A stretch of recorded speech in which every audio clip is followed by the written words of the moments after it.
E hoje, neste lugar tão lindo, estamos aqui no Museu Histórico de Belo Horizonte. Se você ainda não conhece este lugar, venha. Ore aqui, abençoando a nossa cidade tão maravilhosa. E no nosso segundo bloco estamos com o nosso missionário aqui, Marco Faleiro, Gideão do Senhor, que esteve ali durante mais de um ano, não é, Marco? Quase um ano. Quase um ano, ali entre os ribeirinhos, nas cidades de... Eu queria que você falasse um pouquinho sobre esse tempo que você esteve entre os ribeirinhos na Bacia Amazônica. Amém. Muito obrigado, pastor Ana, de estar aqui, com as pessoas que estão nos assistindo, né? Nós estivemos lá quase um ano. Na verdade, lá é uma comunidade ribeirinha. Sim. E as comunidades ribeirinhas, elas são pequenas vilas que ficam na beira dos rios. Eles são normalmente nordestinos, descendentes nordestinos misturados com os índios. E então eles formaram povos, os antropólogos falam que são povos ribeirinhos. Ô Marcos, haveria alguma correlação do tempo da era da borracha no Brasil com a migração desses nordestinos para a Bacia Amazônica? Sem dúvida. Na verdade, foi o governo brasileiro, na época da ditadura, que fez uma grande campanha para que os nordestinos fossem no período do ciclo da borracha. Sim. E foram esses que depois do término do ciclo da borracha, né, eles ficaram. Então hoje são os descendentes, são os filhos desses que vieram na época para explorar a borracha. Sim. E nós percebemos algo tão interessante. Quando viajamos pelos países da América Latina e pegamos ali o Chile, Argentina mesmo, Uruguai, Paraguai, Colômbia, Venezuela, Equador, são países tão menores do que o Brasil. E é um milagre o Brasil ser deste tamanho. Sim. E vemos que a consolidação das terras brasileiras se deve a estes heróis. Sem dúvida. Que saíram das suas cidades e foram para as matas, embrenharam por aí e fizeram vilas. As vilas têm mais ou menos quantos habitantes, essas comunidades? É diversificado, pastora. Nós encontramos vilas como a que eu morei, que tinha 52 habitantes. Não é nem um bairro. Não. Não é? Agora, algumas maiores, com 100, 200 pessoas, mas Sim. nunca é mais do que isso. Normalmente são pequenas comunidades mesmo. Estão ligadas assim à família? São famílias que migraram e casaram ali ou não tem nada a ver? De acordo com as regiões, a tendência é ser famílias. Então, às vezes, as comunidades próximas, eles são primos, são tios, e a própria comunidade tem uma estrutura familiar, quase que tribal. Sim. Exatamente por essa influência que eles têm da herança das tribos. Apesar de que o ribeirinho, ele não gosta de ser identificado com os índios. Sim, Ele tem... Porque eles não são... Não são. Não são indígenas. E eles têm assim, uma cultura parecida, mas eles são mais próximos da cidade. Na verdade, eles querem se identificar mais com a cidade. E eu creio, Marco, que a questão da vida simples, o que os aproxima muito do indígena, é a falta de recursos ali, né? Sem dúvida. Eles têm de viver uma vida bem simples, usam muito a caça, né? Isso. O peixe, a alimentação lá é mais... Inclusive, esse é a forma que a gente entra dentro da comunidade, é vivendo com eles. Né? É o que exatamente eu fazia, né? Indo para a mata com eles, né? Andando na mata com eles. Eles vivem basicamente daquilo que eles compram na cidade. Uma vez por mês eles vão na cidade, compram, trazem e ficam o mês todo com aquilo que eles compraram. Sal, arroz, feijão, essas coisas, açúcar, né? E o restante eles retiram da mata, através do rio, os peixes, né? E a caça. Ou as plantas, e eles têm algumas plantações de subsistência, né? E a gente então começa a viver essa vida, foi o que a gente viveu lá, né? Enquanto a gente vai conversando, vão passando imagens aí desse tempo que você esteve lá. E tem saudades, Marco, da voadeira, dos barcos? O que você sentiu assim, mais dificuldade lá? Sem dúvida, a vida lá, ela gira em torno do rio, né? Então, para você fazer uma ida para a cidade, você pega os grandes barcos, que eles chamam de recreio, que é um barco de transporte, né? Cabem mais ou menos quantas pessoas? Olha, 30, mas na verdade às vezes vai até 60 pessoas. Eles enchem de redes, às vezes em andares assim, E demora às vezes horas, por exemplo, de Jacarezinho até Manacapuru, que é a cidade mais próxima que a gente faz as compras, são 8 horas de barco, né? Mas a gente também utiliza a voadeira, inclusive a missão tem uma voadeira, né, que é mais rápida. Sim. Ela, por exemplo, faz 3 horas essa viagem. E tem também as canoas, né, que às vezes até ou é de rabeta, que é um estilo que eles usam um motorzinho, ou então de remo. Do remo. É. Você remou lá? Também, eu remei também, é. né? Mas a gente utiliza mais os motores, né? No caso, a rabeta, a voadeira é mais utilizada. Sim. Que é a forma de transporte, inclusive às vezes até para ir para outra casa, porque às vezes a casa está num outro igarapé ou está um pouco mais longe. Os igarapés são canais. São pequenos. Na Amazônia tudo é grande, né? Tem uma noção, a margem onde eu morava até a outra margem era 5 quilômetros de água. Né? Então os rios, quando você fala de igarapé... Remar 5 quilômetros.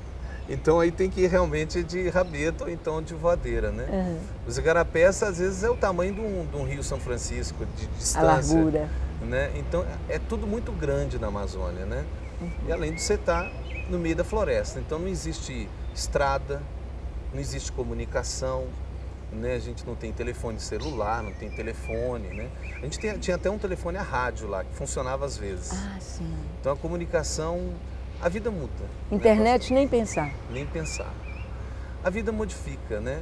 Você tem que se adaptar à realidade deles, que é uma vida muito simples, mas é um povo muito querido. É como uma família. Como foi sua experiência, Marco, de estar ali na igreja, consolidando os irmãos? E você foi com a missão antes de ir, nós te passamos algum material para você levantar a torre lá. Isso. Como que foi? Eles te receberam bem? E a torre, como foi isso? Eu fui, pastora, com um objetivo bem claro de preparar um casal, que é um casal ribeirinho, para eles assumirem uma igreja que já foi iniciada na época pelo trabalho do Diante do Trono, né? O pastor Gustavo esteve lá, fez alguns batismos e a igreja iniciou. A comunidade não tinha igreja nenhuma, não tinha o evangelho. Hoje toda a comunidade frequenta a igreja. E esse casal precisa de ser treinado. Foi o nosso maior trabalho, mas também desenvolvendo com a igreja. E atuando com a igreja, a gente mostrou a necessidade da igreja orar. Porque sem oração não existe igreja. Verdade. Né? E uma igreja forte é uma igreja que ora. Sim. E foi isso que nós transmitimos para eles, a necessidade de oração. Como eles são pessoas que têm uma herança mais de origem católica, eles tinham mais aquela forma de orar tradicional católica, da reza. Né? Repetindo. Isso. Mas o Evangelho conseguiu alcançar o coração deles e mostrar que a oração é uma conversa, é um relacionamento com Deus. Né? E é isso que a gente começou a fazer o trabalho, ainda precisa muito lá. Mas assim, nós iniciamos esse trabalho de demonstrar para eles a importância deles terem uma comunhão com Deus. Sim. Então nós iniciamos um local dentro da igreja, fizemos um altar de oração, né? Que para eles terem uma referência, um local em que eles Bem simples, né, Marco? Muito simples. A cadeira, pastor. a Muito Bíblia, simples. a mesa, não é? Muito Bem simples. Os pedidos de oração. Exatamente. Nada que custe, né? O importante era eles terem esse referencial. Um local, um lugar que eles pudessem ver assim, não, eu faço parte disso. E aí nós começamos uma reunião de oração todos os dias, 1 hora, todos os dias fizemos uma escala que eu espero que eles estejam continuando. Amém, amém. Como é importante nós sabermos que a igreja ela caminha movendo o braço de Deus através da oração. Ou seja, nós descobrimos que quem nos move, quem nos leva a orar é o próprio Deus. E como é importante saber que um lugar tão pequeno, uma comunidade com 52 pessoas, é amada por Deus. O Senhor está com aquele foco ali para abençoar e dali daquele lugar fluir oração, fluir bênção para toda a terra. Como é importante. Marco, nós vemos assim que a vida, na verdade, é muito simples. Sim. As pessoas complicam tanto a vida e acham que a gente precisa de tanta coisa para viver, não é? Lá você teve essa experiência da simplicidade. É verdade. A gente percebe que o dia, 24 horas, é muito tempo. A gente, quando vive na cidade, a gente tem tanta coisa corrida, né? Mas lá as coisas são simples. O tempo para. O tempo parece que realmente para. Mas assim, é bom. Você começa a admirar as árvores, os pássaros. E a Amazônia é um lugar maravilhoso, né, pastora? Sim. As árvores, os animais, né? A coisa que eu mais gostava era de andar na floresta com eles. Porque é tempo de comunhão, você cria relacionamento, mesmo que eu não tinha a força que eles têm, né? Sim. Mas só de estar junto com eles, né, e cortando mato e fazendo alguma coisa, as coisas que eles fazem na floresta, a gente pode discipular na vida com eles. Exatamente, né? E lá, como que... De onde eles tiram dinheiro para comprar as coisas na cidade? Eles vendem alguma coisa, peixe? Sim, eles têm os que eles chamam de roçado, né? Então eles têm algumas plantações bem pequenas e eles vendem. Por exemplo, mandioca? Mais mandioca, farinha, né? Eles têm banana também, que eles têm alguma coisa. São coisas bem simples, pastora. E fora isso, muitos trabalham também, trabalhos institucionais do município, para poder receber, escola, né? Tem escola lá nesse de 50 Tem uma escola, pessoas. inclusive a minha esposa, Lília, ela foi professora durante um bom tempo lá. Sim. Né?